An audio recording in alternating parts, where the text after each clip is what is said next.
So we'll start with CET level questions of electrostatics. पहला question, और पहला ही question unfortunately अच्छे से प्रिंट नहीं हुआ, कोई बात नहीं, प्रिंट कर देते हैं. Force between two identical charges placed at a distance of r in vacuum is f.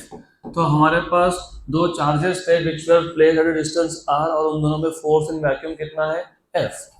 Now a dielectric slab of dielectric constant 4, dielectric slab of dielectric constant force 4 is inserted between these two charges, then the force between the charges will become.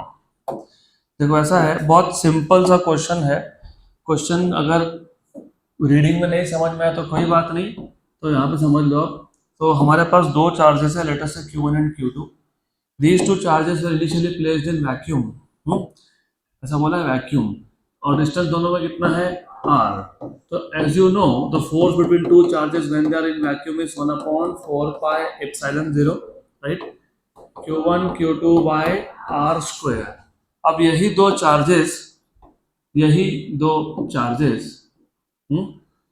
इतने ही distance पे, अब सिर्फ मैंने यहाँ पे एक medium fill कर दिया, और वो मीडियम का डाइलेक्ट्रिक कांस्टेंट कितना है, k इक्वल टू 4 है, मतलब basically.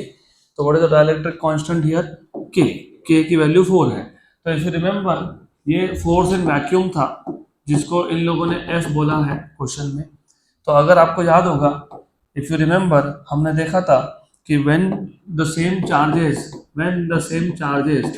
are kept at the same distance in another medium, तो उसके ऐसा फोर्स हो जाता है 1/4 पाई एप्सिलॉन. ठीक है, एप्सिलॉन लिखना एप्सिलॉन लिखो, कोई फर्क नहीं पड़ता. लेकिन अगर आपको याद है क्या, एप्सिलॉन अपॉन एप्सिलॉन 0 को हमने क्या बोला था, याद है, k. क्या बोला था, k. तो एप्सिलॉन की वैल्यू क्या हो गई, एप्सिलॉन 0 k बराबर. तो डायरेक्ट भी लिखोगे चलता है ना, तो एप्सिलॉन 0 k. जब आप दो सेम चार्जेस को एक मीडियम में रख रहे हो एट द सेम डिस्टेंस, तो यहाँ पे क्या लिखते हो, epsilon.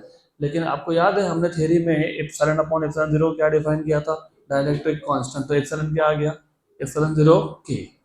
Good. Q1 Q2 by r square. मैं वैसे डायरेक्ट बता सकता था, मैं डायरेक्ट भी बताऊंगा, ट्रिक आपको देता हूँ मैं. Good, sure. अब इसमें से ये जो 1/4 pi epsilon 0 Q1 Q2 by r square है, ये कौन है, f. ये कौन है, f. तो ये क्या हो गया, f बाय k, और k की वैल्यू कितनी है, 4. तो आंसर क्या आएगा, f by 4, option number D. अभी एज अ ट्रिक, अगर आपको याद हो तो अच्छी बात, नहीं तो अभी याद कर लो. रिमेंबर, मैंने आपको बताया था ये force in medium is force in vacuum upon k. Theory में हमने देखा था. तो what is force in vacuum, f.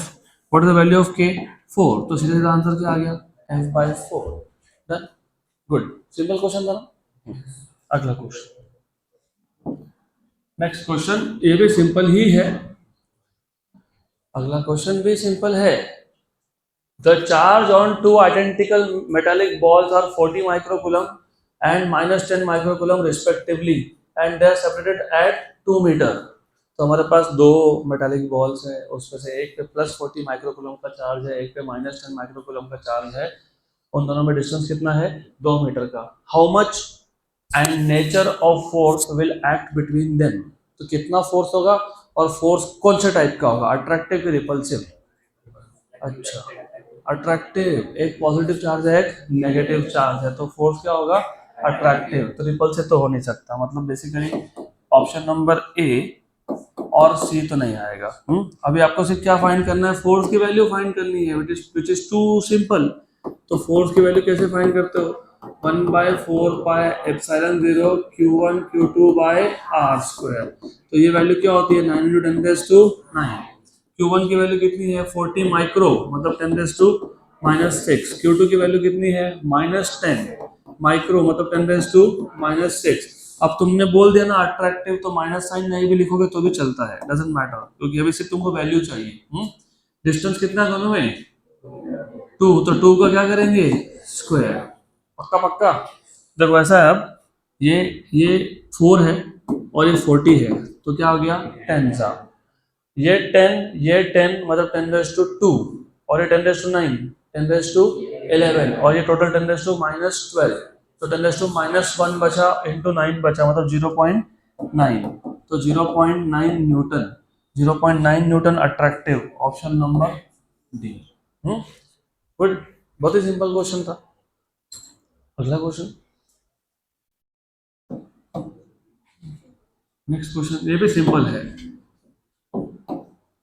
The force of interaction between two charges 6 microcoulomb and 6 microcoulomb is 12 Newton.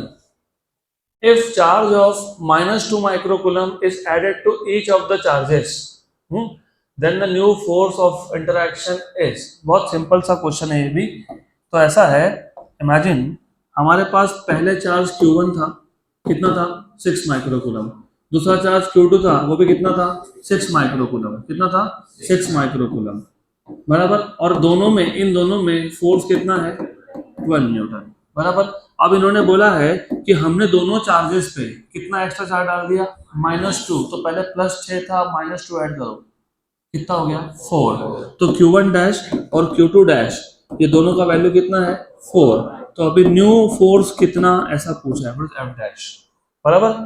अब पहली बात, इन्होंने पूरे क्वेश्चन में कहीं भी ये नहीं बोला कि डिस्टेंस चेंज हो रहा है, बोला क्या नहीं। वैसे electrostatic force depends on product of charges and inversely proportional to square of distance between them, लेकिन इस केस में डिस्टेंस चेंज नहीं हुआ है, मतलब डिस्टेंस क्या है कांस्टेंट है।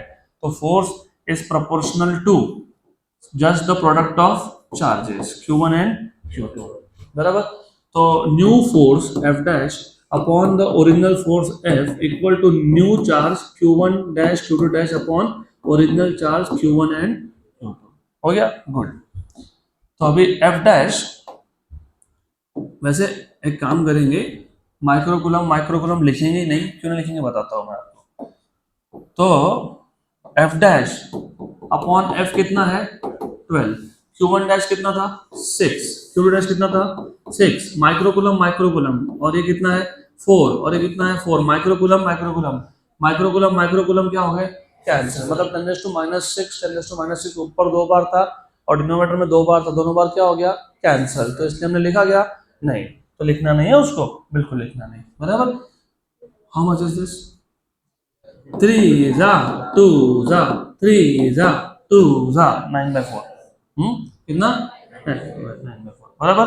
ये 4 है और ये 12 है, ये 4 है, ये 12 है, कितना हो गया, चलो छोड़ो, 9/4 इंटू 12, कितना 1 जा और कितना 3 जा, वेरी गुड। 20, अभी 27 न्यूटन तो यहाँ पे है नहीं, अरे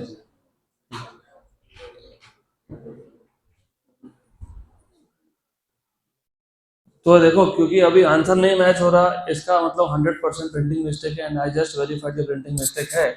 according to the correct question इसको 2 माइक्रोकूलम बोला है, अगर उसको 2 बोला है तो फिर तो इतना सॉल्व करने की जरूरत ही नहीं पड़ने वाली है आपको, you will not need to solve so much. क्यों बताता हूँ, तो Q2 की वैल्यू कितनी है 2 माइक्रोकूलम, वेरी गुड, सही है, हाँ कि ना, यस, तो 0 आंसर आएगा। क्यों ऐसा, क्योंकि देखो Q1 डैश क्या बन जाएगा 4 माइक्रोकूलम, पहले कितना था 6, उसमें उसमें -2 ऐड कर दिया तो कितना हो गया, दूसरा कितना था 2, उसमें -2 ऐड कर दो, कितना हो गया 0। अगर यही 0 हो गया तो Q2 डैश अगर 0 हो गया तो ये सब करने की जरूरत ही नहीं पड़ने वाली है आपको, बराबर, करेक्ट है ना।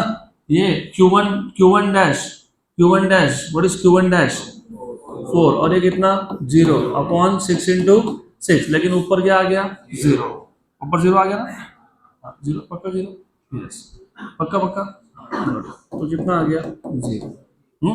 वैसे हमने पहले उल्टा लिखा था क्या चार्जेस, ठीक है, हमने पहले चार्जेस भी उल्टा लिखे थे, हमारी भी गलती है, लेकिन फिर भी आंसर मैच नहीं होने वाला है, क्योंकि of course they have given 2 microcoulomb second charge, तो अभी आंसर क्या आने वाला है 0। Anyways done. चलो अगला क्वेश्चन, नेक्स्ट क्वेश्चन,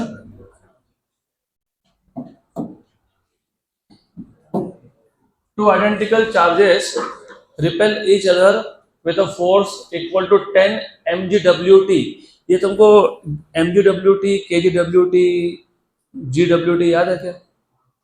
नहीं याद है। फोर्स, फोर्स किस में मेजर होता है? न्यूटन में। किस में होता है? न्यूटन में। और वेट ऑफ एनी ऑब्जेक्ट, ये भी क्या होता है? फोर्स होता है। वो क्या होता है? mg। तो फॉर एग्जांपल अगर एक ऑब्जेक्ट का मास, एग्जांपल बता रहा हूँ, 10 किलोग्राम है, कितना है? और g की वैल्यू भी 10 ले लेता हूँ, तो what is the weight? 100 newton, 10 into 10। लेकिन प्रैक्टिकल लाइफ में हम g की वैल्यू सब्स्टिट्यूट करते ही नहीं है। हम बोल देते हैं 10 किलोग्राम इज द वेट, तो उसको 10 किलोग्राम वेट बोलते हैं, बराबर। तो जब आप वेट की वैल्यू बता रहे हो without substituting for the value of G, acceleration due to gravity की वैल्यू सब्सटीट्यूट किए बिना, तो उसको kilogram weight, gram weight, milligram weight बोलते हो। तो यहाँ पे क्या बोला है हमको? Two identical charges repel each other with a force equal to 10 milligram weight, बराबर। और टू आइडेंटिकल चार्जेस है, आइडेंटिकल, आइडेंटिकल मतलब same, when they are 0.6 metre apart in air, the value of each charge is. तो ये भी simple सा question है। सबसे पहले जो पहली गलती होती है वो नहीं होने देंगे। जो वेट है, मतलब जो फोर्स है, वो 10 मिलीग्राम वेट है, हाँ कि ना? इसको न्यूटन में कन्वर्ट करना पड़ेगा तुमको। तो ये 10 मिलीग्राम का 10⁻³ और जो जी की वैल्यू है, जी वो कितना? 10, तो किसमें आ गया? न्यूटन में। तो ये 10 मिलीग्राम का 10⁻³ और जी का 10, तो ये टोटल आ गया 10⁻⁻1, इतना आ गया फोर्स। और आपको बोला है कि जो चार्जेस है वो आइडेंटिकल है, मतलब Q1 और Q2 की वैल्यू सेम है, तो क्या बोल दिया? Q। और आपको क्या पूछा है? Q। और डिस्टेंस कितना है दोनों चार्जेस में? 0.6 मीटर। और आपको पूछा है चार्ज, तो what is the force between two charges का formula? 1/4πε0 Q1 Q2 by r², बराबर। तो फोर्स की वैल्यू कितनी दी है अभी? कितनी आई? 10⁻⁻1। ये कितनी होती है? 9×10⁹। Q1 और Q2 की वैल्यू क्या है? सेम है, तो Q² बन गया अपॉन डिस्टेंस का स्क्वायर। डिस्टेंस कितना है? 0.6। इसका क्या करेंगे? स्क्वायर करेंगे। गुड, पक्का पक्का, श्योर श्योर। अब इसको यहाँ लाओ, तो देयरफॉर चलो वहीं सॉल्व कर लेते हैं। It is a simple question again. तो ऐसा है, ये जो Q² है, Q² इक्वल्स टू ये कितना है? 10⁻⁻1, बराबर। 10⁻⁻1 और ये कितना है? 0.6 का स्क्वायर। ये 10⁻⁻1 और 0.6 का स्क्वायर कितना होता है? 0.36। और ये कितना है? 9×10⁹। अब एक काम करना, ये 36 चलेगा, इंटू 10⁻² और 10⁻1, तो कितना? -3। और ये ऊपर आ गया तो कितना? -9 और -3 कितना? -12 अपॉन कितना? 9। ये कौन है? Q²। तो Q क्या आएगा? 6 बाय, अरे 6/3 ना, 36 का रूट कितना? 6, 9 का कितना? 3 इंटू 10⁻⁻, कितना? -6, तो ये कितना हो गया?